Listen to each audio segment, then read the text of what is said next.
Hello, this is Jay Goodison from Encodian. This short demonstration video is going to show you how to convert multiple documents in a single operation using the Encodian PDF converter for SharePoint Online application. So I'm logged into a document library called Documents with the modern experience enabled and a folder called 08.demonstration.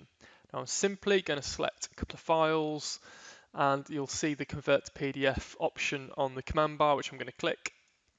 And that's going to launch the selected document in the Encodian PDF converter application. And I'll be able to see some really basic metadata, title and file name for each file.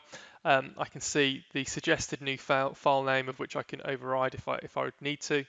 I can also see the destination list options, and again this is going to show all the lists that I as a user have got access or edit access to basically add documents to.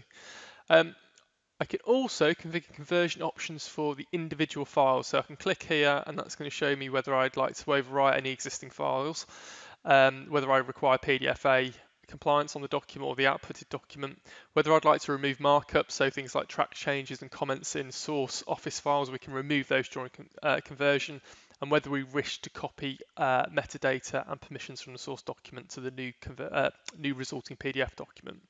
So I'm simply going to select copy metadata for the top one, and I'll do the same for the next one as well.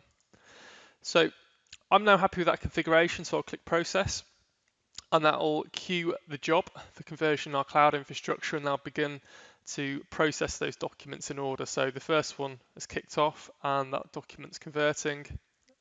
We can see that one's now completed and I've got a link to that document, and the second document is also processing and now that's done as well. So if I click on the first document, we can see that document's complete, and I won't click on the second one, but you get the idea.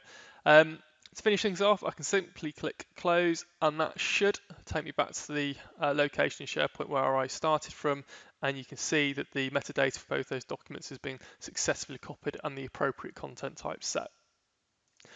That concludes this short demonstration video. If you have any questions or require any assistance, please visit us at support.encodian.com, and myself or one of the guys in the team will be on hand to provide assistance. Thank you.